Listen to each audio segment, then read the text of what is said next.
ਖਬਰਾਂ ਦੇ ਬੁਲੇਟਿਨ ਦੇ ਸਪਾਂਸਰ ਨੇ ਰੀਅਲਟਰ ਗੁਰਜਤਿੰਦਰ ਸਿੰਘ ਰੰਧਾਵਾ। ਹਰ ਤਰ੍ਹਾਂ ਦੀ ਪ੍ਰਾਪਰਟੀ ਖਰੀਦਣ ਤੇ ਵੇਚਣ ਲਈ ਤੁਸੀਂ ਕਾਲ ਕਰ ਸਕਦੇ ਹੋ।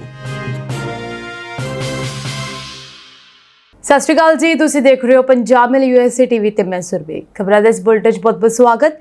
ਪੇਸ਼ ਆਨ ਦੇਸ਼ ਤੇ ਵਿਦੇਸ਼ ਨਾਲ ਜੁੜੀਆਂ ਹੋਈਆਂ ਕੁਝ ਖਾਸ ਤੇ ਚੋਣਵੀਆਂ ਖਬਰਾਂ। ਟਰੰਪ ਵੱਲੋਂ NRIs ਤੇ ਮੋਟਾ ਟੈਕਸ ਲਗਾਉਣ ਦੀ ਤਿਆਰੀ। डिटेंशन सेंटਰਾਂ ਵਿੱਚ ਪ੍ਰਵਾਸੀਆਂ ਦੀ ਭੀੜ ਵਧਣ ਕਾਰਨ ਹੋਈਆਂ ਮੌਤਾਂ ਨੂੰ ਲੈ ਕੇ ਡੈਮੋਕ੍ਰੇਟਸ ਨੇ ਟਰੰਪ ਪ੍ਰਸ਼ਾਸਨ ਨੂੰ ਘੇਰਿਆ। ਭਾਰਤ 'ਚ ਐਪਲ ਦੇ ਆਈਫੋਨ ਦਾ ਨਿਰਮਾਣ ਹੋਵੇਗਾ ਬੰਦ, ਟਰੰਪ ਨੇ ਟਿਮ ਕੁਕ ਨੂੰ ਦਿੱਤਾ ਇਹ ਹੁਕਮ। ਫ੍ਰਿਜ਼ਨੋ ਦੀ ਪੰਜਾਬੀ ਕੁੜੀ ਦੀ ਦਰਦਨਾਕ ਹਾਦਸੇ 'ਚ ਹੋਈ ਮੌਤ। ਕੈਨੇਡਾ 'ਚ ਸਿੱਖ ਕਾਰੋਬਾਰੀ ਦੇ ਕਤਲ ਦੀ ਗੈਂਗਸਟਰ ਨੇ ਲਈ ਜ਼ਿੰਮੇਵਾਰੀ। ਅਮਰੀਕਾ 'ਚ ਗ੍ਰਿਫਤਾਰ ਭਾਰਤੀ ਵਿਦਿਆਰਥੀ ਹੋਇਆ ਰਿਹਾ। ਹੁਣ ਇਹਨਾਂ ਖਬਰਾਂ ਦਾ ਵਿਸਤਾਰ। ਇਸ ਦੇ ਨਾਲ ਹੀ ਦੇਸ਼ ਤੇ ਵਿਦੇਸ਼ ਨਾਲ ਜੁੜੀਆਂ ਹੋਈਆਂ तमाम ਖਬਰਾਂ।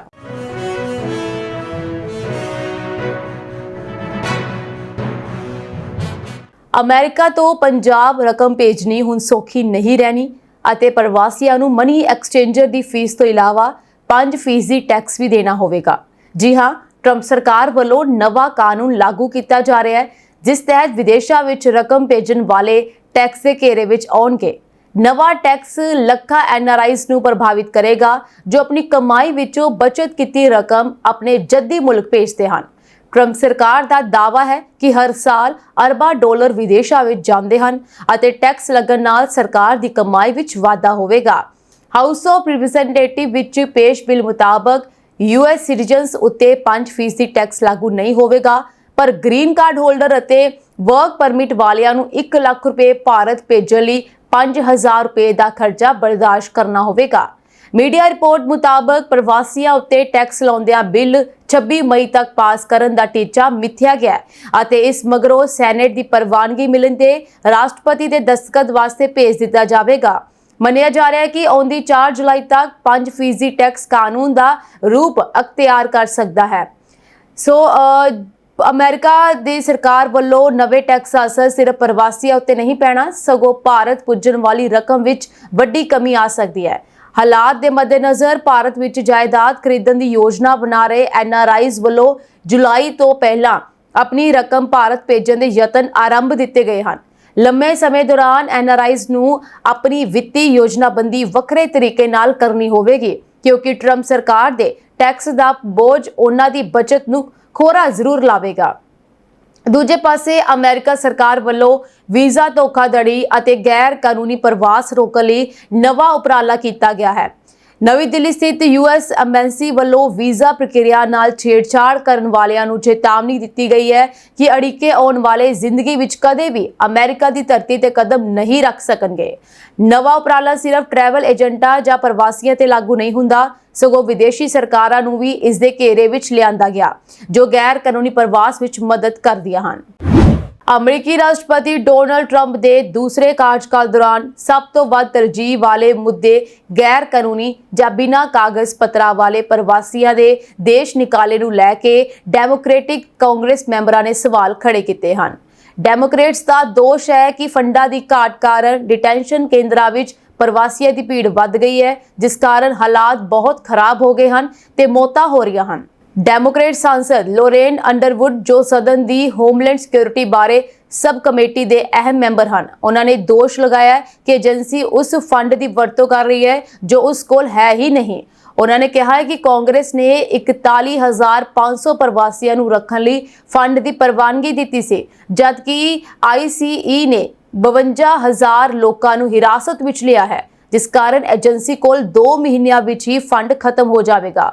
ਅੰਡਰਵਰਲਡ ਨੇ ਕਿਹਾ ਹੈ ਕਿ ਹਰ ਸਾਲ 10 ਲੱਖ ਪ੍ਰਵਾਸੀਆਂ ਦੇ ਦੇਸ਼ ਨਿਕਾਲੇ ਦਾ ਪ੍ਰੋਗਰਾਮ ਇੱਕ ਬਹੁਤ ਹੀ ਜੋਖਮ ਵਾਲੀ ਰਣਨੀਤੀ ਹੈ ਤੇ ਇਹ ਫੇਲ ਹੋਣ ਜਾ ਰਹੀ ਹੈ। ਦੂਸਰੇ ਪਾਸੇ ICE ਦੇ ਕਾਰਜਕਾਰੀ ਡਾਇਰੈਕਟਰ ਟੋਡ ਲਿਊਨਸ ਨੇ ਕਿਹਾ ਕਿ ਏਜੰਸੀ ਕੋਲ ਫੰਡਾਂ ਦੀ ਘਾਟ ਨਹੀਂ ਹੋਵੇਗੀ, ਕਿਉਂਕਿ ਹੋਰ ਏਜੰਸੀਆਂ ਜਿਵੇਂ ਕਿ ਫੈਡਰਲ ਐਮਰਜੈਂਸੀ ਮੈਨੇਜਮੈਂਟ ਏਜੰਸੀ ਜਾਂ cyber security and infrastructure security agency ਦੇ ਫੰਡ ਵਰਤੇ ਜਾ ਸਕਦੇ ਹਨ। ਉਹਨਾਂ ਨੇ ਕਿਹਾ ਹੈ ਕਿ ਹੋਰ ਏਜੰਸੀਆਂ ਦੇ ਫੰਡ ਆਉਣ ਕਾਰਨ ਏਜੰਸੀ ਦਾ 60000 ਡਿਟੈਂਸ਼ਨ ਬੈਡਸ ਦੀ ਵਿਵਸਥਾ ਕਰਨ ਦਾ ਟੀਚਾ ਹੈ। ਸੋ ਇੱਥੇ ਜ਼ਿਕਰਯੋਗ ਹੈ ਕਿ 9 ਮਈ ਨੂੰ ਨਿਊ ਜਰਸੀ ਵਿੱਚ ICE ਡਿਟੈਂਸ਼ਨ ਸੈਂਟਰ ਦੇ ਨਿਰੀਖਣ ਲਈ ਪੁੱਜੇ ਨਿਊਯਾਰਕ ਦੇ ਡੈਮੋਕ੍ਰੈਟਿਕ ਮੇਅਰ ਰਸ ਬਰਾਕਾ ਨੂੰ ਗ੍ਰਿਫਤਾਰ ਕਰ ਲਿਆ ਗਿਆ ਸੀ। ਉਸ ਦੀ ਗ੍ਰਿਫਤਾਰੀ ਉਸ ਸਮੇਂ ਹੋਈ ਸੀ ਜਦੋਂ ਨਿਊ ਜਰਸੀ ਦੇ ਡੈਮੋਕ੍ਰੈਟਿਕ ਸੰਸਦ ਮੈਂਬਰ ਬੋਨੀ ਵਾਟਸਨ ਕੋਲਮੈਨ, ਲਾਮੋਨਿਕਾ ਮੈਕਲਵਰ ਤੇ ਰੋਬ ਮੈਨੇਂਡੇਸ ਨੇ ਨਿੱਜੀ ਤੌਰ ਤੇ ਚਲਾਏ ਜਾ ਰਹੇ ਡਿਟੈਂਸ਼ਨ ਸੈਂਟਰ ਡਿਲੇਨੀ ਹਾਲ ਦੇ ਨਿਰੀਖਣ ਲਈ ਅਣਐਲਾਨੀਆ ਦੌਰਾ ਕੀਤਾ ਸੀ। ਅੰਡਰਵੁੱਡ ਤੇ ਟੈਕਸਾਸ ਤੋਂ ਡੈਮੋਕ੍ਰੈਟਿਕ ਸੰਸਦ ਵੈਰੋਨਿਕਾ ਨੇ ਮੰਗ ਕੀਤੀ ਹੈ ਕਿ ਡੋਨਾਲਡ ਟਰੰਪ ਵੱਲੋਂ 20 ਜਨਵਰੀ ਨੂੰ ਅਹੁਦਾ ਸੰਭਾਲਣ ਉਪਰੰਤ ਡਿਟੈਂਸ਼ਨ ਸੈਂਟਰਾਂ ਵਿੱਚ ਹੋਈਆਂ ਮੌਤਾਂ ਬਾਰੇ ਜਾਣਕਾਰੀ ਦਿੱਤੀ ਜਾਵੇ। ਇਸ ਤੋਂ ਇਲਾਵਾ ਉਹਨਾਂ ਨੇ ਕਿਹਾ ਕਿ ਡਿਟੈਂਸ਼ਨ ਸੈਂਟਰਾਂ ਵਿੱਚ ਭੀੜ ਵਧਣ ਕਾਰਨ ਹਾਲਾਤ ਬਹੁਤ ਮਾੜੇ ਹੋ ਗਏ ਹਨ। ਇਸ ਦੇ ਜਵਾਬ ਵਿੱਚ ਡਾਇਰੈਕਟਰ ਟੋਡ ਨੇ ਕਿਹਾ ਹੈ ਕਿ ਹਿਰਾਸਤ ਵਿੱਚ 9 ਮੌਤਾਂ ਹੋਈਆਂ ਹਨ। ਉਹਨਾਂ ਨੇ ਵਾਅਦਾ ਕੀਤਾ ਹੈ ਕਿ ਏਜੰਸੀ ਦੀ ਵੈਬਸਾਈਟ ਤੇ ਮੌਤਾਂ ਬਾਰੇ ਜਾਣਕਾਰੀ ਦਿੱਤੀ ਜਾਵੇਗੀ। ਉਹਨਾਂ ਨੇ ਕਿਹਾ ਕਿ ਮੌਤਾਂ ਬਾਰੇ ਮੁਕੰਮਲ ਜਾਂਚ ਕੀਤੀ ਜਾ ਰਹੀ ਹੈ। ਭਾਰਤ ਦਾ ਆਈਫੋਨ ਨਿਰਮਾਣ ਲਈ ਇੱਕ ਹੱਬ ਬਣਨ ਦਾ ਸੁਪਨਾ ਖਤਰੇ ਵਿੱਚ ਪੈ ਸਕਦਾ ਹੈ। ਇਸ ਦਾ ਕਾਰਨ ਇਹ ਹੈ ਕਿ ਅਮਰੀਕੀ ਰਾਸ਼ਟਰਪਤੀ ਡੋਨਾਲਡ ਟਰੰਪ ਨੇ ਕਿਹਾ ਹੈ ਕਿ ਉਹਨਾਂ ਨੇ ਐਪਲ ਦੇ CEO ਟਿਮ ਕੁਕ ਭਾਰਤ ਵਿੱਚ ਆਈਫੋਨ ਦਾ ਉਤਪਾਦਨ ਬੰਦ ਕਰ ਦੇਣ। ਟਰੰਪ ਨੇ ਭਾਰਤ ਨੂੰ ਦੁਨੀਆ ਦੇ ਸਭ ਤੋਂ ਵੱਧ ਟੈਰਿਫ ਵਾਲੇ ਦੇਸ਼ਾਂ ਵਿੱਚੋਂ ਇੱਕ ਦੱਸਿਆ, ਜਿਸ ਕਾਰਨ ਉੱਥੇ ਉਤਪਾਦ ਵੇਚਣਾ ਬਹੁਤ ਮੁਸ਼ਕਿਲ ਹੋ ਗਿਆ ਹੈ। ਜ਼ਿਕਰਯੋਗ ਹੈ ਕਿ ਅਮਰੀਕੀ ਬਾਜ਼ਾਰ ਵਿੱਚ ਵਿਕਣ ਵਾਲੇ 50% ਆਈਫੋਨ ਭਾਰਤ ਵਿੱਚ ਬਣੇ ਹੁੰਦੇ ਹਨ। ਸੋ ਅਮਰੀਕੀ ਰਾਸ਼ਟਰਪਤੀ ਡੋਨਾਲਡ ਟਰੰਪ ਨੇ ਐਪਲ ਦੇ CEO ਟਿਮ ਕੁਕ ਨੂੰ ਕਿਹਾ ਹੈ ਕਿ ਭਾਰਤ ਵਿੱਚ ਫੈਕਟਰੀਆਂ ਲਗਾਉਣ ਦੀ ਕੋਈ ਲੋੜ ਨਹੀਂ ਹੈ। ਉਹਨਾਂ ਨੇ ਕਿਹਾ ਉਹ ਨਹੀਂ ਚਾਹੁੰਦਾ ਕਿ ਐਪਲ ਦੇ ਉਤਪਾਦ ਉੱਥੇ ਬਣਾਏ ਜਾਣ। ਭਾਰਤ ਆਪਣਾ ਧਿਆਨ ਰੱਖ ਸਕਦਾ ਹੈ। ਟਰੰਪ ਨੇ ਕਤਰ ਦੀ ਰਾਜਧਾਨੀ ਦੋਹਾ ਵਿੱਚ ਕਾਰੋਬਾਰੀ ਆਗੂਆਂ ਨਾਲ ਇੱਕ ਸਮਾਗਮ ਦੌਰਾਨ ਐਪਲ ਦੇ CEO ਨਾਲ ਇਸ ਗੱਲਬਾਤ ਬਾਰੇ ਜਾਣਕਾਰੀ ਦਿੱਤੀ। ਉਹਨਾਂ ਨੇ ਕਿਹਾ ਕਿ ਐਪਲ ਨੂੰ ਹੁਣ ਅਮਰੀਕਾ ਵਿੱਚ ਉਤਪਾਦਨ ਵਧਾਉਣਾ ਪਵੇਗਾ। ਇਸ ਦੇ ਨਾਲ ਹੀ ਟਰੰਪ ਨੇ ਕਿਹਾ ਕਿ ਭਾਰਤ ਨੇ ਸਾਨੂੰ ਵਪਾਰ ਵਿੱਚ ਜ਼ੀਰੋ ਟੈਰਿਫ ਸੌਦੇ ਦੀ ਪੇਸ਼ਕਸ਼ ਕੀਤੀ ਹੈ। ਉਹਨਾਂ ਨੇ ਕਿਹਾ ਭਾਰਤ ਵਪਾਰ ਵਿੱਚ ਸਾਡੇ ਤੋਂ ਕੋਈ ਫੀਸ ਲੈਣ ਲਈ ਤਿਆਰ ਨਹੀਂ ਹੈ। ਐਪਲ ਦੇ CEO ਟਿਮ ਕੁਕ ਨੇ ਹਾਲ ਹੀ ਵਿੱਚ ਇੱਕ ਇੰਟਰਵਿਊ ਵਿੱਚ ਕਿਹਾ ਸੀ ਕਿ ਅਮਰੀਕੀ ਬਾਜ਼ਾਰ ਵਿੱਚ ਵਿਕਣ ਵਾਲੇ 50% ਆਈਫੋਨ ਭਾਰਤ ਵਿੱਚ ਬਣਾਏ ਜਾ ਰਹੇ ਹਨ। ਕੁਕ ਨੇ ਕਿਹਾ ਕਿ ਅਪ੍ਰੈਲ-ਜੂਨ ਤਿਮਾਹੀ ਵਿੱਚ ਭਾਰਤ ਅਮਰੀਕਾ ਵਿੱਚ ਵੇਚੇ ਜਾਣ ਵਾਲੇ ਆਈਫੋਨ ਦਾ ਮੂਲ ਦੇਸ਼ ਬਣ ਜਾਵੇਗਾ। ਉਹਨਾਂ ਨੇ ਵੀ ਕਿਹਾ ਕਿ 에ਅਰਪੋਰਟਸ, ਐਪਲ ਵਾਚ ਵਰਗੇ ਹੋਰ ਉਤਪਾਦ ਵੀ ਜ਼ਿਆਦਾਤਰ ਵੀਅਤਨਾਮ ਵਿੱਚ ਬਣਾਏ ਜਾ ਰਹੇ ਹਨ। ਸੋ ਇੱਕ ਰਿਪੋਰਟ ਮੁਤਾਬਕ ਐਪਲ ਲੰਬੇ ਸਮੇਂ ਤੋਂ ਆਪਣੀ ਸਪਲਾਈ ਚੇਨ ਨੂੰ ਚੀਨ ਤੋਂ ਬਾਹਰ ਭਾਰਤ ਵਿੱਚ ਤਬਦੀਲ ਕਰਨ ਤੇ ਕੰਮ ਕਰ ਰਿਹਾ ਹੈ। ਯੋਜਨਾ ਮੁਤਾਬਕ ਜੇਕਰ ਐਪਲ ਇਸ ਸਾਲ ਦੇ ਅੰਤ ਤੱਕ ਆਪਣੀ ਅਸੈਂਬਲੀ ਭਾਰਤ ਵਿੱਚ ਸ਼ਿਫਟ ਕਰ ਲੈਂਦਾ ਹੈ ਤਾਂ 2026 ਤੋਂ ਇੱਥੇ ਹਰ ਸਾਲ 6 ਕਰੋੜ ਤੋਂ ਵੱਧ ਆਈਫੋਨ ਤਿਆਰ ਕੀਤੇ ਜਾਣਗੇ। ਇਹ ਮੌਜੂਦਾ ਸਮਰੱਥਾ ਤੋਂ ਦੁੱਗਣਾ ਹੈ। ਇਸ ਤੋਂ ਇਲਾਵਾ ਤੁਹਾਨੂੰ ਦੱਸ ਦਵਾਂ ਕਿ ਆਈਫੋਨ ਉਤਪਾਦਨ ਵਿੱਚ 60% ਦਾ ਵਾਧਾ ਜਿਹੜਾ ਹੈ ਉਹ ਦਰਜ ਹੋਏਗਾ। ਮਾਰਚ 2024 ਤੋਂ ਮਾਰਚ 2025 ਤੱਕ ਐਪਲ ਨੇ ਭਾਰਤ ਵਿੱਚ ਲਗਭਗ 1,88,000 ਕਰੋੜ ਰੁਪਏ ਦੇ ਆਈਫੋਨ ਬਣਾਏ ਅਤੇ 1,49,000 ਕਰੋੜ ਰੁਪਏ ਆਈਫੋਨ ਨਿਰਯਾਤ ਕੀਤੇ। ਪਿਛਲੇ ਸਾਲ ਦੇ ਮੁਕਾਬਲੇ 60% ਦਾ ਵਾਧਾ ਹੋਇਆ ਹੈ। ਦੁਨੀਆ ਦੇ ਹਰ 5 ਆਈਫੋਨਾਂ ਵਿੱਚੋਂ ਇੱਕ ਹੁਣ ਭਾਰਤ ਵਿੱਚ ਬਣਾਇਆ ਜਾ ਰਿਹਾ ਹੈ। ਸੋ ਭਾਰਤ ਵਿੱਚ ਆਈਫੋਨ ਤਾਮਿਲਨਾਡੂ ਅਤੇ ਕਰਨਾਟਕ ਦੀਆਂ ਫੈਕਟਰੀਆਂ ਵਿੱਚ ਬਣਾਏ ਜਾਂਦੇ ਹਨ। ਫੋਕਸਕੋਨ ਇਸ ਦਾ ਸਭ ਤੋਂ ਵੱਧ ਉਤਪਾਦਨ ਕਰਦਾ ਹੈ। ਫੋਕਸਕੋਨ ਐਪਲ ਦਾ ਸਭ ਤੋਂ ਵੱਡਾ ਨਿਰਮਾਣ ਭਾਈਵਾਲ ਹੈ। ਇਸ ਤੋਂ ਇਲਾਵਾ ਟਾਟਾ ਇਲੈਕਟ੍ਰੋਨਿਕਸ ਅਤੇ ਪੈਗਾਟਰੋਨ ਵੀ ਨਿਰਮਾਣ ਕਰਦੇ ਹਨ। ਜ਼ਿਕਰਯੋਗ ਹੈ ਕਿ ਵਿੱਤੀ ਸਾਲ 2024 ਵਿੱਚ ਐਪਲ ਦੀ ਸਮਾਰਟਫੋਨ ਵਿਕਰੀ $8 ਬਿਲੀਅਨ ਤੱਕ ਪਹੁੰਚੀ, ਜਦਕਿ ਇਸ ਦਾ ਬਾਜ਼ਾਰ ਹਿੱਸਾ ਸਿਰਫ 8% ਸੀ। ਫ੍ਰਿਜ਼ਨੋ ਦੇ ਵੁੱਡਵਰਡ ਪਾਰਕ ਨੇੜੇ ਸ਼ੁੱਕਰਵਾਰ ਸਵੇਰੇ ਇੱਕ ਵੱਡੇ ਹਾਦਸੇ ਵਿੱਚ ਇੱਕ ਪੰਜਾਬੀ ਕੁੜੀ ਦੀ ਮੌਤ ਹੋ ਗਈ। ਹਾਦਸਾ ਫ੍ਰੀਆਂਟ ਅਤੇ ਸ਼ੈਫਰਡ ਐਵੇਨਿਊਜ਼ ਦੇ ਇਲਾਕੇ ਵਿੱਚ ਵਾਪਰਿਆ, ਜਿਸ ਵਿੱਚ ਫ੍ਰਿਜ਼ਨੋ ਦੀ 21 ਸਾਲ ਦੀ ਖੁਸ਼ਮੀਤ ਕੌਰ ਮਾਹਲ ਦੀ ਜਾਨ ਚਲੀ ਗਈ। ਫ੍ਰਿਜ਼ਨੋ ਪੁਲਿਸ ਵਿਭਾਗ ਨੇ ਦੱਸਿਆ ਕਿ ਕਾਰ ਇੱਕ ਇੰਟਰਸੈਕਸ਼ਨ ਵਿੱਚੋਂ ਬੁੜਕ ਕੇ ਕਾਰ ਦੇ ਯਾਰਡ ਵਿੱਚ ਖੜੀ ਹੋਰ ਗੱਡੀ ਤੇ ਜਾ ਡਿੱਗੀ ਅਤੇ ਕਾਰ ਨੂੰ ਅੱਗ ਲੱਗ ਗਈ। ਖੁਸ਼ਮੀਤ ਮਾਹਲ ਨੂੰ ਬਾਹਰ ਨਿਕਲਣ ਦਾ ਮੌਕਾ ਨਹੀਂ ਮਿਲਿਆ ਤੇ ਉਸ ਨੂੰ ਮੌਕੇ ਤੇ ਹੀ ਮ੍ਰਿਤ ਘੋਸ਼ਿਤ ਕਰ ਦਿੱਤਾ ਗਿਆ। ਇੱਕ YouTube ਚੈਨਲ ਵੱਲੋਂ ਮਿਲੀ ਵੀਡੀਓ ਵਿੱਚ ਸਾਰੀ ਫੁਟੇਜ ਵਿੱਚ ਕੈਦ ਹੋਈ ਕਿਵੇਂ ਕਾਰ ਬੁੜਕੀ ਤੇ ਕਿਸ ਤਰ੍ਹਾਂ ਪਾਣਾ ਵਾਪਰਿਆ ਹੈ। ਸੋ ਅੱਗ ਦੀਆਂ ਲਪਟਾਂ ਵੁੱਡਵਰਡ ਪਾਰਕ ਦੀ ਫਿੰਸ ਵਿੱਚੋਂ ਚਸ਼ਮਦੀਦਾਂ ਨੇ ਵੇਖੀਆਂ। ਹਾਦਸੇ ਦੇ ਕਾਰਨਾਂ ਦੀ ਜਾਂਚ ਚੱਲ ਰਹੀ ਹੈ। ਇਸ ਭਿਆਨਕ ਹਾਦਸੇ ਕਾਰਨ ਫ੍ਰਿਜ਼ਨੋ ਦਾ ਪੰਜਾਬੀ ਭਾਈਚਾਰਾ ਗਹਿਰੇ ਸਦਮੇ ਵਿੱਚ ਹੈ। ਕੈਨੇਡਾ ਦੇ ਓਨਟਾਰੀਓ ਦੇ ਕਾਰੋਬਾਰੀ ਹਰਜੀਤ ਸਿੰਘ ਢੱਡਾ ਦੇ ਕਤਲ ਮਾਮਲੇ ਵਿੱਚ ਨਵਾਂ ਮੋੜ ਆਇਆ। ਹੁਣ ਫੇਸਬੁੱਕ ਰਾਹੀਂ ਇਸ ਪੂਰੇ ਕਤਲकांड ਦੀ ਜ਼ਿੰਮੇਵਾਰੀ ਲਈ ਗਈ ਹੈ। ਸਿੱਖ ਕਾਰੋਬਾਰੀ ਦਾ ਗੋਲੀਆਂ ਮਾਰ ਕੇ ਕਤਲ ਕੀਤਾ ਗਿਆ ਸੀ। ਰੋਹਿਤ ਗੋਦਾਰਾ ਬੀਕਾਨੇਰ ਨਾਂ ਦੀ ਫੇਸਬੁੱਕ ਆਈਡੀ ਤੋਂ ਇਸ ਕਤਲ ਦੀ ਜ਼ਿੰਮੇਵਾਰੀ ਲਈ ਗਈ ਹੈ। ਇਸ ਦੌਰਾਨ ਪੋਸਟ ਵਿੱਚ ਲਿਖਿਆ ਗਿਆ ਹੈ ਕਿ ਰਾਮ ਜੀ ਸਾਰੇ ਭਾਈਆਂ ਨੂੰ ਬੁੱਧਵਾਰ ਨੂੰ ਟੋਰਾਂਟੋ ਮਿਸੀਸਾਗਾ ਵਿੱਚ ਹਰਜੀਤ ਸਿੰਘ ਟੱਡਾ ਦਾ ਕਤਲ ਹੋਇਆ ਹੈ। ਮੈਂ ਰੋਹਿਤ ਤੇ ਗੋਲਡੀ ਬਰਾੜ ਜ਼ਿੰਮੇਵਾਰੀ ਲੈਂਦੇ ਹਾਂ। ਇਹ ਬੰਦਾ ਸਾਡੇ ਦੁਸ਼ਮਣਾਂ ਦਾ ਬਹੁਤ ਕਰੀਬੀ ਸੀ। ਇਸਨੇ ਅਰਸ਼ ਡੱਲਾ ਤੇ ਸੁੱਖਾ ਨੂੰ ਪੈਸੇ ਦੇ ਕੇ ਆਪਣੇ ਪਰਿਵਾਰ ਵਿੱਚ ਹੀ ਆਪਣੇ ਭਰਾ ਮਹਿਲ ਸਿੰਘ ਉੱਤਰਾਖੰਡ ਦਾ ਕਤਲ ਕਰਵਾਇਆ ਸੀ। ਉਸ ਕੇਸ ਵਿੱਚ ਸਾਰਿਆਂ ਦਾ ਨਾਂ ਆਇਆ ਸੀ। ਅਸੀਂ ਇਸ ਨੂੰ 1 ਸਾਲ ਪਹਿਲਾਂ ਵਾਰਨਿੰਗ ਦਿੱਤੀ ਸੀ, ਫਿਰ ਵੀ ਇਸਨੇ 2 ਮਹੀਨੇ ਪਹਿਲਾਂ ਅਰਸ਼ ਡੱਲਾ ਦੀ ਜ਼ਮਾਨਤ ਕਰਵਾਉਣ ਵਿੱਚ ਮਦਦ ਕੀਤੀ ਹੈ। ਜੋ ਵੀ ਸਾਡੇ ਦੁਸ਼ਮਣ ਨੂੰ ਸਪੋਰਟ ਕਰੇਗਾ ਉਸ ਦਾ ਇਹੀ ਹਾਲ ਹੋਵੇਗਾ। ਦੱਸ ਦੇ ਕਿ ਹਰਜੀਤ ਦਾ ਮਿਸੀਸਾਗਾ ਵਿੱਚ ਦੁਪਹਿਰ ਵੇਲੇ ਗੋਲੀਆਂ ਮਾਰ ਕੇ ਕਤਲ ਕਰ ਦਿੱਤਾ ਗਿਆ। ਇਸ ਮਾਮਲੇ ਵਿੱਚ ਫਿਰੌਤੀ ਦੀਆਂ ਧਮਕੀਆਂ ਦੀ ਜਾਂਚ ਹੋ ਰਹੀ ਹੈ। ਹਰਜੀਤ ਸਿੰਘ ਟੱਡਾ ਮੂਲ ਰੂਪ ਨਾਲ ਬਾਜ਼ਪੁਰ ਉੱਤਰਾਖੰਡ ਦੇ ਰਹਿਣ ਵਾਲੇ ਸਨ ਤੇ ਮਿਸੀਸਾਗਾ ਵਿੱਚ ਟਰੱਕਿੰਗ ਸੇਫਟੀ ਤੇ ਕੰਪਲਾਈਂਸ ਨਾਲ ਜੁੜਿਆ ਕਾਰੋਬਾਰ ਚਲਾਉਂਦੇ ਸਨ। ਉਹ ਟਰੱਕਿੰਗ ਇੰਡਸਟਰੀ ਵਿੱਚ ਕਾਫੀ ਮਸ਼ਹੂਰ ਸਨ। ਕਰੀਬੀ ਦੋਸਤਾਂ ਤੇ ਸੂਤਰਾਂ ਮੁਤਾਬਕ ਹਰਜੀਤ ਨੂੰ ਪਿਛਲੇ ਕੁਝ ਸਮੇਂ ਤੋਂ ਫਿਰੌਤੀ ਮੰਗਣ ਵਾਲੇ ਲੋਕਾਂ ਵੱਲੋਂ ਧਮਕੀ ਭਰੇ ਫੋਨ ਆ ਰਹੇ ਸਨ। ਮੰਨਿਆ ਜਾ ਰਿਹਾ ਹੈ ਕਿ ਇਹ ਕਤਲकांड ਵੀ ਉਹਨਾਂ ਧਮਕੀਆਂ ਨਾਲ ਜੁੜਿਆ ਹੋ ਸਕਦਾ ਹੈ। ਫਿਲਹਾਲ ਪੁਲਿਸ ਨੇ ਮਾਮਲੇ ਦੀ ਜਾਂਚ ਸ਼ੁਰੂ ਕਰ ਦਿੱਤੀ ਹੈ ਤੇ ਇਹ ਪਤਾ ਲਗਾਉਣ ਦੀ ਕੋਸ਼ਿਸ਼ ਕੀਤੀ ਜਾ ਰਹੀ ਹੈ ਕਿ ਹਮਲਾਵਰ ਕੌਣ ਸਨ ਤੇ ਉਹਨਾਂ ਦਾ ਮਕਸਦ ਕੀ ਸੀ। ਅਮਰੀਕਾ ਵਿੱਚ ਇਮੀਗ੍ਰੇਸ਼ਨ ਛਾਪਿਆਂ ਦੌਰਾਨ ਗ੍ਰਿਫਤਾਰ ਭਾਰਤੀ ਵਿਦਿਆਰਥੀ ਬਦਰ ਖਾਨ ਸੂਰੀ ਨੂੰ ਆਖਰਕਾਰ ਰਿਹਾ ਕਰ ਦਿੱਤਾ ਗਿਆ, ਪਰ ਡੈਪੋਰਟੇਸ਼ਨਸ ਦਾ ਖਤਰਾ ਹਲੇ ਟਲਿਆ ਨਹੀਂ। ਵਾਸ਼ਿੰਗਟਨ ਡੀਸੀ ਦੀ ਜਾਰਜਟਾਊਨ ਯੂਨੀਵਰਸਿਟੀ ਦੇ ਵਿਦਿਆਰਥੀ ਅਤੇ ਪਾਰਟ ਟਾਈਮ ਪ੍ਰੋਫੈਸਰ ਬਦਰ ਖਾਨ ਸੂਰੀ ਦੇ ਵਕੀਲਾਂ ਨੇ ਦਲੀਲ ਦਿੱਤੀ ਹੈ ਕਿ ਫਲਸਤੀਨੀ ਪਰਿਵਾਰ ਨਾਲ ਰਿਸ਼ਤੇਦਾਰੀ ਦੀ ਸਜ਼ਾ ਉਹਨਾਂ ਦੇ ਮੁਵੱਕਲ ਨੂੰ ਭੁਗਤਣੀ ਪੈ ਰਹੀ ਹੈ।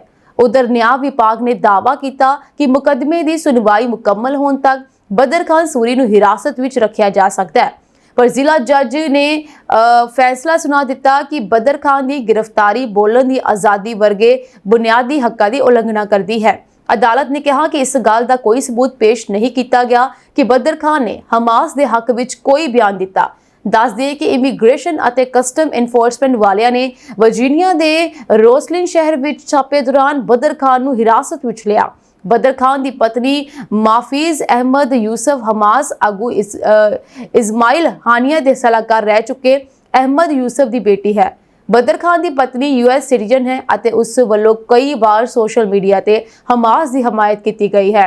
ਅਰਬੀ ਭਾਸ਼ਾ ਵਿੱਚ ਉਸਨੇ ਕਿਹਾ ਹੈ ਕਿ ਗਾਜ਼ਾ ਵਿੱਚੋਂ ਇਜ਼ਰਾਈਲੀ ਗਲਬਾ ਖਤਮ ਕਰਨ ਲਈ ਬਣਾਈ ਕਮੇਟੀ ਦੀ ਉਹ ਮੈਂਬਰ ਰਹਿ ਚੁੱਕੀ ਹੈ। ਉਧਰ ਅਦਾਲਤੀ ਹੁਕਮਾਂ ਮਗਰੋਂ ਬਦਰ ਖਾਨ ਨੂੰ ਇਮੀਗ੍ਰੇਸ਼ਨ ਡਿਟੈਂਸ਼ਨ ਸੈਂਟਰ ਵਿੱਚੋਂ ਰਿਹਾ ਕੀਤਾ ਗਿਆ ਤਾਂ ਉਸ ਦੀ ਪਤਨੀ ਦੀਆਂ ਅੱਖਾਂ ਵਿੱਚ ਹੰਝੂ ਆ ਗਏ। ਮਾਫੀਜ਼ ਨੇ ਕਿਹਾ ਕਿ ਫਲਸਤੀਨ ਵਿੱਚ ਵਾਪਰ ਰਹੇ ਘਟਨਾਕ੍ਰਮ ਦਾ ਜ਼ਿਕਰ ਕਰਨਾ ਕੋਈ ਗੁਨਾਹ ਨਹੀਂ। ਚੇਤੇ ਰਹੇ ਕਿ ਇਸ ਤੋਂ ਪਹਿਲਾਂ ਨਿਊਯਾਰਕ ਦੀ ਕੋਲੰਬੀਆ ਯੂਨੀਵਰਸਿਟੀ ਵਿੱਚ ਪੜ੍ਹਦੀ ਭਾਰਤੀ ਵਿਦਿਆਰਥਣ ਰੰਜਨੀ ਸ਼੍ਰੀਨਿਵਾਸਨ ਦਾ ਵੀਜ਼ਾ ਰੱਦ ਕਰ ਦਿੱਤਾ ਗਿਆ ਸੀ, ਜਿਸ ਮਗਰੋਂ ਉਹ ਸੈਲਫ ਰਿਪੋਰਟ ਹੋ ਕੇ ਕੈਨੇਡਾ ਪੁੱਜ ਗਏ। ਰੰਜਨੀ ਸ਼੍ਰੀਨਿਵਾਸਨ ਡਾਕਟਰੇਟ ਦੀ ਪੜ੍ਹਾਈ ਕਰ ਰਹੀ ਸੀ ਅਤੇ ਪਿਛਲੇ ਸਮੇਂ ਦੌਰਾਨ ਇਜ਼ਰਾਈਲ ਵਿਰੁੱਧ ਰੋਸ ਮੁਜ਼ਾਹਰਿਆਂ ਵਿੱਚ ਸ਼ਾਮਲ ਰਹੀ, ਜਿਸ ਦੇ ਮੱਦੇਨਜ਼ਰ ਅਮਰੀਕਾ ਦੇ ਹੋਮਲੈਂਡ ਸਿਕਿਉਰਿਟੀ ਡਿਪਾਰਟਮੈਂਟ ਨੇ ਉਸ ਵਿਰੁੱਧ ਹਿੰਸਾ ਅਤੇ ਅੱਤਵਾਦ ਦੀ ਵਕਾਲਤ ਕਰਨ ਦੇ ਦੋਸ਼ ਲਾਉਂਦਿਆਂ ਸਟੱਡੀ ਵੀਜ਼ਾ ਰੱਦ ਕਰ ਦਿੱਤਾ। ਮਹਿਮੂਦ ਖਲੀਲ ਵਰਗੇ ਗ੍ਰੀਨ ਕਾਰਡ ਹੋਲਡਰ ਵੀ ਇਮੀਗ੍ਰੇਸ਼ਨ ਵਾਲਿਆਂ ਨੇ ਨਹੀਂ ਬਖਸ਼ੇ ਅਤੇ ਤੁਰਕੀ ਦੀ 30 ਸਾਲਾਂ ਦੀ ਰੁਮੇਜ਼ਾ ਨੂੰ ਹੈਰਾਨੀਕੁੰਨ ਤਰੀਕੇ ਨਾਲ ਕਾਬੂ ਕੀਤਾ ਗਿਆ। ਰੁਮੇਜ਼ਾ ਮੈਸੇਚੁਸੇਟਸ ਦੀ ਟਫਟਸ ਯੂਨੀਵਰਸਿਟੀ PhD ਕਰ ਰਹੀ ਹੈ ਅਤੇ ਉਸ ਦੀ ਵਕੀਲ ਮਾਹਸਾ ਨੇ ਦੱਸਿਆ ਕਿ ਉਸ ਦੀ ਮੁਵੱਕਲ ਇਫਤਾਰ ਦੌਰਾਨ ਆਪਣੀਆਂ ਸਹੇਲੀਆਂ ਨੂੰ ਮਿਲਣ ਪੁੱਜੀ ਸੀ ਜਦੋਂ ਇਮੀਗ੍ਰੇਸ਼ਨ ਵਾਲਿਆਂ ਨੇ ਘੇਰਾ ਪਾ ਲਿਆ। ਹੁਣ ਉਸ ਨੂੰ ਵੀ ਅਦਾਲਤੀ ਹੁਕਮਾਂ ਦੇ ਰਿਹਾ ਕਰ ਦਿੱਤਾ ਗਿਆ। ਕੈਨੇਡਾ ਦੇ ਵਿੱਚ ਪੰਜਾਬਣ ਮੁਟਿਆਰ ਦੇ ਕਾਤਲ ਨੂੰ 15 ਸਾਲ ਕੈਦ ਦੀ ਸਜ਼ਾ ਸੁਣਾਈ ਗਈ ਹੈ। ਯੂਨੀਵਰਸਿਟੀ ਆਫ ਬ੍ਰਿਟਿਸ਼ ਕੋਲੰਬੀਆ ਦੇ ਓਕੇਨਾਗਨ ਕੈਂਪਸ ਵਿੱਚ ਸਿਕਿਉਰਿਟੀ ਗਾਰਡ ਦੀ ਨੌਕਰੀ ਕਰਦੀ 24 ਸਾਲ ਦੀ ਹਰਮਨਦੀਪ ਕੌਰ ਉੱਤੇ 26 ਫਰਵਰੀ 2022 ਨੂੰ ਹਮਲਾ ਹੋਇਆ ਅਤੇ ਇੱਕ ਦਿਨ ਬਾਅਦ ਹਸਪਤਾਲ ਵਿੱਚ ਉਹ ਦਮ ਤੋੜ ਗਈ।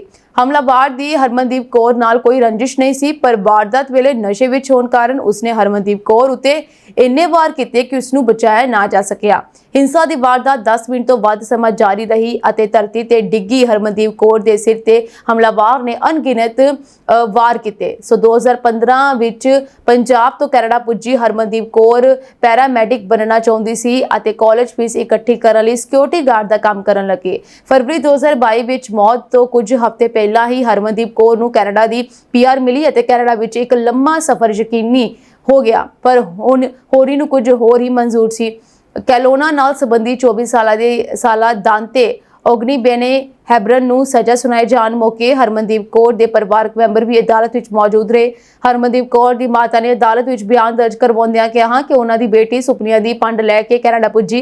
ਉਹ ਸਿਰਫ ਆਪਣੇ ਬਾਰੇ ਨਹੀਂ ਸੀ ਸੋਚ ਰਹੀ, ਸਗੋਂ ਪੂਰੇ ਪਰਿਵਾਰ ਨੂੰ ਕੈਨੇਡਾ ਸੱਦਣਾ ਚਾਹੁੰਦੀ ਸੀ। ਸੋਗ ਵਿੱਚ ਡੁੱਬੀ ਹਰਮਨਦੀਪ ਕੌਰ ਦੀ ਮਾਤਾ ਨੇ ਦੋਸ਼ੀ ਨੂੰ ਮਿਸਾਲੀ ਸਜ਼ਾ ਦੇਣ ਦੀ ਮੰਗ ਕੀਤੀ ਤਾਂ ਕਿ ਭਵਿੱਖ ਵਿੱਚ ਕਿਸੇ ਹੋਰ ਪਰਿਵਾਰ ਨੂੰ ਅਜਿਹਾ ਦੁੱਖ ਹੰਢਾਉਣਾ ਨਾ ਪਵੇ।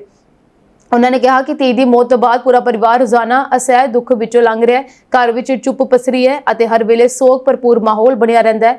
ਉਧਰ BC ਸੁਪਰੀਮ ਕੋਰਟ ਨੇ ਜੱਜ ਨੇ ਕਿਹਾ ਕਿ ਮਾਨਸਿਕ ਤੌਰ ਤੇ ਬਿਮਾਰ ਇੱਕ ਸ਼ਖਸ ਨੇ ਬੇਹੱਦ ਜ਼ਾਲਮਾਨਾ ਤਰੀਕੇ ਨਾਲ ਇੱਕ ਕੁੜੀ ਦਾ ਕਤਲ ਕਰ ਦਿੱਤਾ ਜੋ ਵਾਰਦਾਤ ਵੇਲੇ ਨਸ਼ੇ ਵਿੱਚ ਸੀ। ਚੇਤੇ ਰਹੇ ਕਿ ਕੈਲੋਨਾ ਸ਼ਹਿਰ ਦੀ ਕੌਂਸਲਰ ਮੋਹਿਨੀ ਸਿੰਘ ਨੇ ਸਵਾਲ ਉਠਾਇਆ ਸੀ ਕਿ ਇੱਕ ਸ਼ਖਸ ਜੋ ਵਿਦਿਅਕ ਅਦਾਰੇ ਦੀ ਸਿਕਿਉਰਿਟੀ ਦਾ ਠੇਕੇਦਾਰ ਵੀ ਹੈ, ਉਹ ਇਕੱਲੀ ਕੁੜੀ ਕੋਲ ਕੀ ਕਰਨ ਗਿਆ।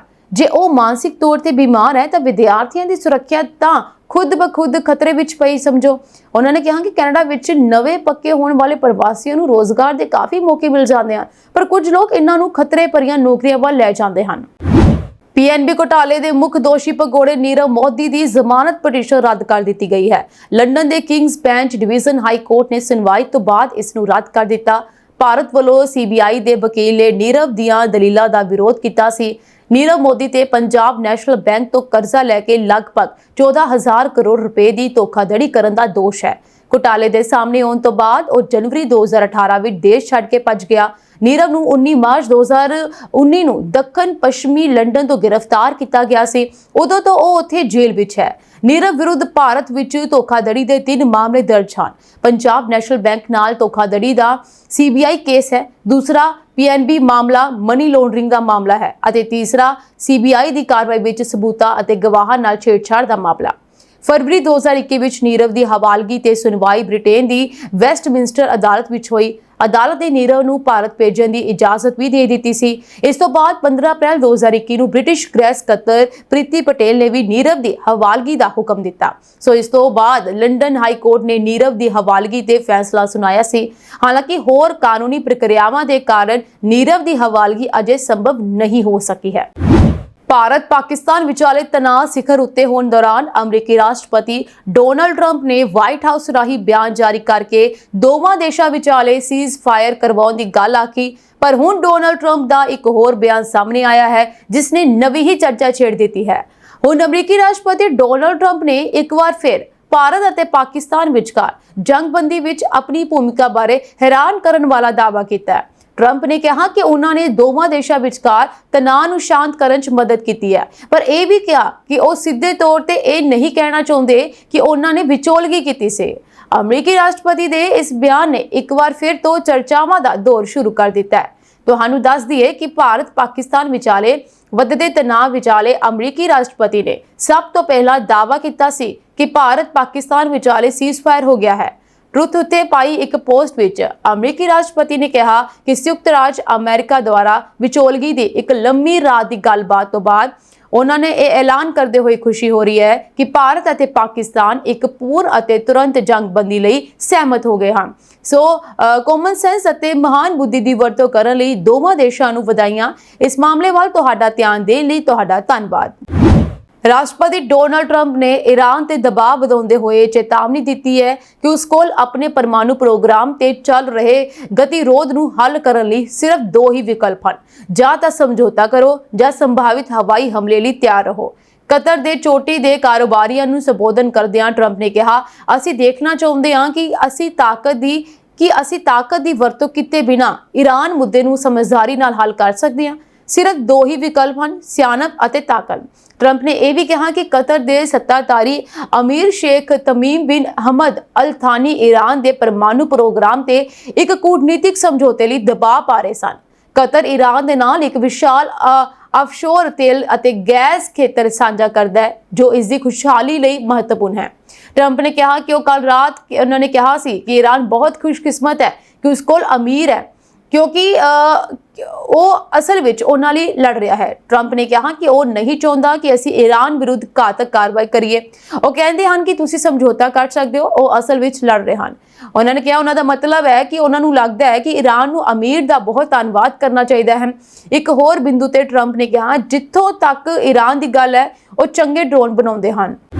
ਭਾਰਤ ਅਤੇ ਪਾਕਿਸਤਾਨ ਦਰਮਿਆਨ ਪਿਛਲੇ ਕੁਝ ਦਿਨਾਂ ਤੋਂ ਜਾਰੀ ਤਣਾਅ ਦੇ ਦੌਰਾਨ ਪਾਕਿਸਤਾਨ ਦੇ ਪ੍ਰਧਾਨ ਮੰਤਰੀ ਸ਼ਹਿਬਾਜ਼ ਸ਼ਰੀਫ ਨੇ ਸ਼ਾਂਤੀ ਨੂੰ ਲੈ ਕੇ ਇੱਕ ਵੱਡਾ ਬਿਆਨ ਦਿੱਤਾ ਹੈ। ਪਾਕਿਸਤਾਨੀ ਪੀਐਮ ਨੇ 15 ਮਈ ਨੂੰ ਕਿਹਾ ਕਿ ਉਹ ਭਾਰਤ ਨਾਲ ਸ਼ਾਂਤੀ ਵਾਰਤਾਲਾਪ ਕਰਨ ਲਈ ਤਿਆਰ ਹਨ। ਰਾਇਟਰਜ਼ ਦੀ ਇੱਕ ਰਿਪੋਰਟ ਮੁਤਾਬਕ ਸ਼ਹਿਬਾਜ਼ ਸ਼ਰੀਫ ਦਾ ਇਹ ਬਿਆਨ ਦੋਵਾਂ ਦੇਸ਼ਾਂ ਵਿਚਕਾਰ ਫੌਜੀ ਕਾਰਵਾਈਆਂ ਨੂੰ ਰੋਕਣ ਲਈ 10 ਮਈ 2025 ਨੂੰ ਹੋਏ ਸੀਜ਼ਫਾਇਰ ਸਮਝੌਤੇ ਤੇ ਆਇਆ ਹੈ। ਭਾਰਤ ਅਤੇ ਪਾਕਿਸਤਾਨ ਦਰਮਿਆਨ ਹਾਲ ਹੀ ਵਿੱਚ ਵਧੇ ਤਣਾਅ ਦਾ ਕਾਰਨ 22 ਅਪ੍ਰੈਲ 2025 ਨੂੰ ਜੰਮੂ ਕਸ਼ਮੀਰ ਦੇ ਪਹਿਲਗਾਮ ਬੈਸਰਨ ਘਾਟੀ ਵਿੱਚ ਸੈਲਾਨੀਆਂ ਤੇ ਹੋਇਆ ਅੱਤਵਾਦੀ ਹਮਲਾ ਸੀ। ਇਸ ਹਮਲੇ ਦੇ ਵਿੱਚ 25 ਭਾਰਤੀ ਨਾਗਰਿਕਾਂ ਦੇ ਨਾਲ ਇੱਕ ਨੇਪਾਲੀ ਨਾਗਰਿਕ ਦੀ ਵੀ ਹੱਤਿਆ ਹੋਈ ਸੀ। ਇਸ ਦੀ ਜ਼ਿੰਮੇਵਾਰੀ ਅੱਤਵਾਦੀ ਸੰਗਠਨ ਲਸ਼ਕਰ-ਏ-ਤੋਇਬਾ ਦੇ ਇੱਕ ਛੋਟੇ ਗਰੁੱਪ ਦਾ ਰੈਜ਼ੀਸਟੈਂਸ ਫਰੰਟ ਨੇ ਲਿਆ ਸੀ। ਪਹਿਲਗਾਮ ਦੇ ਅੱਤਵਾਦੀ ਹਮਲੇ ਦੇ ਜਵਾਬ ਵਜੋਂ ਭਾਰਤ ਨੇ 7 ਮਈ ਨੂੰ ਆਪਰੇਸ਼ਨ ਸਿੰਦੂਰ ਦੇ ਨਾਮ ਨਾਲ ਪਾਕਿਸਤਾਨ ਖਿਲਾਫ ਇੱਕ ਜਵਾਬੀ ਕਾਰਵਾਈ ਸ਼ੁਰੂ ਕੀਤੀ। ਇਸ ਆਪਰੇਸ਼ਨ ਦੇ ਤਹਿਤ ਭਾਰਤ ਨੇ ਪਾਕਿਸਤਾਨ ਅਤੇ ਪਾਕਿਸਤਾਨ ਅਧੀਨ ਕਸ਼ਮੀਰ ਯਾਨੀ POK ਵਿੱਚ 9 ਅੱਤਵਾਦੀ ਠਿਕਾਣਿਆਂ ਤੇ ਸਟੀਕ ਅਟੈਕ ਕੀਤੇ, ਜਿਨ੍ਹਾਂ ਵਿੱਚ 100 ਤੋਂ ਵੱਧ ਅੱਤਵਾਦੀ ਮਾਰੇ ਗਏ। ਇਸ ਤੋਂ ਬਾਅਦ ਭਾਰਤ ਅਤੇ ਪਾਕਿਸਤਾਨ ਦੇ ਦਰਮਿਆਨ ਡਰੋਨ ਅਤੇ ਮਿਜ਼ਾਈਲ ਹਮਲੇ ਸ਼ੁਰੂ ਹੋ ਗਏ। ਭਾਰਤ ਨੇ ਪਾਕਿਸਤਾਨ ਵੱਲੋਂ ਕੀਤੇ ਗਏ ਸਾਰੇ ਡਰੋਨ ਅਤੇ ਮਿਜ਼ਾਈਲ ਹਮਲਿਆਂ ਨੂੰ ਹਵਾ ਦੇ ਵਿੱਚ ਹੀ ਤਬਾਹ ਕਰ ਦਿੱਤਾ। ਇਸ ਦੇ ਨਾਲ ਹੀ ਭਾਰਤ ਨੇ ਪਾਕਿਸਤਾਨ ਦੇ ਕਈ ਸੂਬਿਆਂ ਅਤੇ ਸ਼ਹਿਰਾਂ ਵਿੱਚ ਫੌਜੀ ਠਿਕਾਣਿਆਂ ਨੂੰ ਵੀ ਤਬਾਹ ਕਰ ਦਿੱਤਾ। ਲਗਾਤਾਰ 4 ਦਿਨਾਂ ਤੱਕ ਚੱਲੀਆਂ ਘਾਤਕ ਫੌਜੀ ਕਾਰਵਾਈਆਂ ਤੋਂ ਬਾਅਦ ਦੋਹਾਂ ਪੱਖਾਂ ਵਿੱਚ ਸੀਜ਼ਫਾਇਰ ਦੀ ਸਹਿਮਤੀ ਹੋਈ। ਹਾਲਾਂਕਿ ਸੀਜ਼ਫਾਇਰ ਲਾਗੂ ਹੋਣ ਤੋਂ ਬਾਅਦ ਵੀ ਭਾਰਤ ਨੇ ਪਾਕਿਸਤਾਨ ਉੱਤੇ ਲਗਾਏ ਗਏ ਪਾਬੰਦੀਆਂ ਨੂੰ ਜਾਰੀ ਰੱਖਿਆ ਹੈ। ਵਿਦੇਸ਼ ਮੰਤਰੀ S ਜਯਸ਼ੰਕਰ ਨੇ ਇਹ ਗੱਲ ਸਾਫ਼ ਕਰ ਦਿੱਤੀ ਹੈ ਕਿ ਭਾਰਤ ਪਾਕਿਸਤਾਨ ਨਾਲ ਉਸ ਵੇਲੇ ਗੱਲਬਾਤ ਲਈ ਤਿਆਰ ਹੋਵੇਗਾ ਜਦੋਂ ਪਾਕਿਸਤਾਨ ਆਪਣੇ ਦੇਸ਼ ਵਿੱਚ ਮੌਜੂਦ ਸਾਰੇ ਅੱਤਵਾਦੀ ਢਾਂਚਿਆਂ ਅਤੇ ਉਹਨਾਂ ਦੇ ਨਾਲ ਆਪਣੇ ਸੰਬੰਧਾਂ ਨੂੰ ਖਤਮ ਕਰਨ ਲਈ ਤਿਆਰ ਹੋਵੇਗਾ। ਉਹਨਾਂ ਨੇ ਕਿਹਾ ਉਹਨਾਂ ਨੂੰ ਲੱਗਦਾ ਹੈ ਕਿ ਪ੍ਰਧਾਨ ਮੰਤਰੀ ਨੇ ਇਹ ਗੱਲ ਬਿਲਕੁਲ ਸਾਫ਼ ਕਰ ਦਿੱਤੀ ਹੈ ਕਿ ਪਾਕਿਸਤਾਨ ਨਾਲ ਸਿਰਫ ਅੱਤਵਾਦ ਦੇ ਮੁੱਦੇ ਤੇ ਹੀ ਗੱਲਬਾਤ ਹੋਵੇਗੀ। ਅਮਰੀਕਾ ਤੋਂ ਕੈਨੇਡਾ ਦਾਖਲ ਹੋ ਰਹੇ ਪੰਜਾਬੀ ਟਰੱਕ ਡਰਾਈਵਰ ਕੋਲੋਂ $3 ਮਿਲੀਅਨ ਮੁੱਲ ਦੀ 177 ਕਿਲੋ ਕੋਕੀਨ ਬਰਾਮਦ ਹੋਣ ਦਾ ਦਾਅਵਾ ਕੀਤਾ ਗਿਆ। ਬਰੈਂਪਟਨ ਨਾਲ ਸੰਬੰਧਿਤ ਗੁਰਸ਼ਿੰਦਰ ਸਿੰਘ ਨੂੰ ਅੰਬੈਸਡਰ ਬ੍ਰਿਜ ਪਾਰ ਕਰਨ ਤੋਂ ਪਹਿਲਾਂ ਅਮਰੀਕਾ ਦੇ ਕਸਟਮ ਅਤੇ ਬਾਰਡਰ ਪ੍ਰੋਟੈਕਸ਼ਨ ਵਿਭਾਗ ਦੀ ਕੋਟਰਾਬੈਂਡ ਐਨਫੋਰਸਮੈਂਟ ਟੀਮ ਨੇ ਰੋਕਿਆ ਅਤੇ ਤਲਾਸ਼ੀ ਦੌਰਾਨ ਪੈਸੇਂਜਰ ਸੀਟ ਦੇ ਹੇਠਾਂ ਬਣੇ ਟੂਲ ਬਾਕਸ ਵਿੱਚੋਂ ਕੁਝ ਡੱਬੇ ਬਰਾਮਦ ਹੋਏ, ਜਿਨ੍ਹਾਂ ਅੰਦਰ ਵੈਕਿਊਮ ਸੀਲਿੰਗ ਵਾਲੇ ਪੈਕੇਟ ਮੌਜੂਦ ਸੀ। 8 ਹੋਮ ਡਿਪੋ ਡੱਬਿਆਂ ਵਿੱਚੋਂ 3 ਵਿੱਚ ਮਿਲਿਆ ਪਦਾਰਥ ਕੋਕੀਨ ਸਾਬਤ ਹੋਇਆ ਅਤੇ ਇਸ ਮਗਰੋਂ ਗੁਰਸ਼ਿੰਦਰ ਸਿੰਘ ਨੂੰ ਗ੍ਰਿਫਤਾਰ ਕਰ ਲਿਆ ਗਿਆ। ਜਾਂਚਕਰਤਾਵਾਂ ਵੱਲੋਂ ਗੁਰਸ਼ਿੰਦਰ ਸਿੰਘ ਦੇ ਮੋਬਾਈਲ ਦੀ ਘੋਖ ਕੀਤੀ ਗਈ ਤਾਂ ਇੱਕ ਗੁਪਤ ਨੰਬਰ ਰਾਹੀਂ ਕਿਸੇ ਦੇ ਸੰਪਰਕ ਵਿੱਚ ਹੋਣ ਬਾਰੇ ਪਤਾ ਲੱਗਾ। ਸਿਗਨਲ ਮੈਸੇਂਜਰ ਰਾਹੀਂ 6 ਮਈ ਤੋਂ ਸੁਨੇਹੇ ਭੇਜੇ ਜਾ ਰਹੇ ਸਨ ਅਤੇ ਇੱਕ ਮੈਸੇਜ ਵਿੱਚ ਲਿਖਿਆ ਸੀ ਕਿ ਮੇਰਾ ਅਗਲਾ ਲੋਡ ਸ਼ੁੱਕਰਵਾਰ ਨੂੰ ਡਿਲੀਵਰ ਹੋ ਰਿਹਾ ਹੈ। ਦੂਜੇ ਮੈਸੇਜ ਵਿੱਚ ਲਿਖਿਆ ਸੀ ਕਿ ਆਪਾਂ ਵੀਰਵਾਰ ਸ਼ਾਮ ਜਾਂ ਰਾਤ ਵੇਲੇ ਸੰਪਰਕ ਕਰਾਂਗੇ। ਗੁਰਸ਼ਿੰਦਰ ਸਿੰਘ ਦੇ ਅਮਰੀਕਾ ਵਿਚਲੇ ਰੂਟ ਦੀ ਤਹਿਕੀਕਾਤ ਕੀਤੀ ਗਈ ਤਾਂ ਵਿਸਕੌਨਸਿਨ ਸੂਬੇ ਤੋਂ ਚੱਲ ਕੇ 8 ਮਈ ਨੂੰ ਇੰਡੀਆਨਾ ਸੂਬੇ ਦੇ ਇੱਕ ਟਰੱਕ ਸਟਾਪ ਤੇ ਰੁਕਿਆ, ਜਿੱਥੇ ਇੱਕ ਅਣਪਛਾਤੇ ਸ਼ਖਸ ਨਾਲ ਮੁਲਾਕਾਤ ਕੀਤੀ। ਜਾਂਚਕਰਤਾਵਾਂ ਦਾ ਮੰਨਣਾ ਹੈ ਕਿ ਨਸ਼ੀਲੇ ਪਦਾਰਥ ਦੀ ਕੀਮਤ ਬਹੁਤ ਜ਼ਿਆਦਾ ਹੋਣ ਕਾਰਨ ਟਰਾਂਸਪੋਰਟੇਸ਼ਨ ਵਾਸਤੇ ਅਜਿਹੇ ਬੰਦੇ ਦੀ ਚੋਣ ਕੀਤੀ ਜਾਂਦੀ ਹੈ ਜੋ ਨਸ਼ੇ ਦੀ ਖੇਪ ਭੇਜਣ ਵਾਲਿਆਂ ਦਾ ਵਫਾਦਾਰ ਹੋਵੇ ਅਤੇ ਬਾਅਦ ਵਿੱਚ ਉਸ ਨੂੰ ਸੌਖਿਆਂ ਅਦਾਇਗੀ ਕੀਤੀ ਜਾ ਸਕੇ। ਦੂਸਰੇ ਪਾਸੇ ਗੁਰਸ਼ਿੰਦਰ ਸਿੰਘ ਨੇ ਪੁੱਛ ਪੜਤਾਲ ਦੌਰਾਨ ਦੱਸਿਆ ਕਿ ਉਹ ਇੰਡੀਆਨਾ ਸੂਬੇ ਵਿੱਚ ਇੱਕ ਰਾਤ ਠਹਿਰਨ ਮਗਰੋਂ ਕੈਨੇਡਾ ਵੱਲ ਜਾ ਰਿਹਾ ਸੀ। ਡੈਟਰਾਈਟ ਦੀ ਜ਼ਿਲ੍ਹਾ ਅਦਾਲਤ ਵਿੱਚ ਦਾਇਰ ਦਸਤਾਵੇਜ਼ਾਂ ਮੁਤਾਬਕ ਗੁਰਸ਼ਿੰਦਰ ਸਿੰਘ ਵਿਰੁੱਧ ਤਸਕਰੀ ਦੇ ਇਰਾਦੇ ਨਾਲ ਪਾਬੰਦੀਸ਼ੁਦਾ ਪਦਾਰਥ ਰੱਖਣ ਦੇ ਦੋਸ਼ ਆਇਦ ਕੀਤੇ ਗਏ ਹਨ। ਦੱਸ ਦੇ ਕਿ 21 ਮਾਰਚ ਤੋਂ ਬਾਅਦ ਅੰਬੈਸਡਰ ਬ੍ਰਿਜ ਰਾਹੀਂ ਭਾਰੀ ਮਿਕਦਾਰ ਵਿੱਚ ਕੋਕੀਨ ਤਸਕਰੀ ਦਾ ਇਹ ਚੌਥਾ ਮਾਮਲਾ ਸਾਹਮਣੇ ਆਇਆ ਹੈ ਅਤੇ ਅਮਰੀਕਾ ਵਿੱਚ ਫੜੇ ਗਏ ਜ਼ਿਆਦਾਤਰ truck driver greater Toronto area ਨਾਲ ਸੰਬੰਧਿਤ ਹਨ। ਅੰਬੈਸਡਰ ਬ੍ਰਿਜ ਤੋਂ ਇਲਾਵਾ ਕੈਨੇਡਾ ਦੇ ਸਾਰਨੀਆ ਸ਼ਹਿਰ ਨੂੰ ਅਮਰੀਕਾ ਨਾਲ ਜੋੜਨ ਵਾਲਾ ਬਲੂ ਵਾਟਰ ਬ੍ਰਿਜ ਅਤੇ ਮਿਸ਼ੀਗਨ ਦਾ ਪੋਰਟ ਹਿਊਰੋਨ ਨਸ਼ਾ ਤਸਕਰੀ ਦੇ ਮਾਮਲੇ ਵਿੱਚ ਹੌਟ ਸਪੌਟ ਬਣੇ ਹੋਏ ਹਨ। 20 ਅਪ੍ਰੈਲ ਨੂੰ ਕੈਨੇਡਾ ਲਿਜਾਈ ਜਾ ਰਹੀ 193 ਕਿਲੋ ਕੋਕੀਨ ਬਰਾਮਦ ਕੀਤੀ ਗਈ, ਜੋ 2 ਡਫਲ ਬੈਗਸ ਵਿੱਚ ਪੈਕ ਕੀਤੀ ਗਈ ਸੀ। ਇਸ ਤੋਂ ਇਲਾਵਾ ਫਰਵਰੀ ਵਿੱਚ ਇੱਕ ਸੈਮੀ ਟਰੱਕ ਵਿੱਚੋਂ 240 ਪਾਉਂਡ ਕੋਕੀਨ ਬਰਾਮਦ ਕੀਤੀ ਗਈ। ਇਹ ਸਾਂਝੀ ਦੇਸ਼ ਤੇ ਵਿਦੇਸ਼ ਨਾਲ ਜੁੜੀਆਂ ਹੋਈਆਂ ਕੁਝ ਖਾਸ ਤੇ ਚੋਣਵੀਆਂ ਖਬਰਾਂ ਹੋਰ ਅਪਡੇਟਸ ਨਾਲ ਜੁੜੇ ਰਹਿਣ ਦੇ ਲਈ ਤੁਸੀਂ ਬਨੇ ਰਹੋ ਜੀ ਪੰਜਾਬ ਮਿਲ ਯੂਐਸਏ ਟੀਵੀ ਦੇ ਨਾਲ। ਤੁਹਾਡੇ ਸਭ ਦਾ ਬਹੁਤ ਬਹੁਤ ਧੰਨਵਾਦ।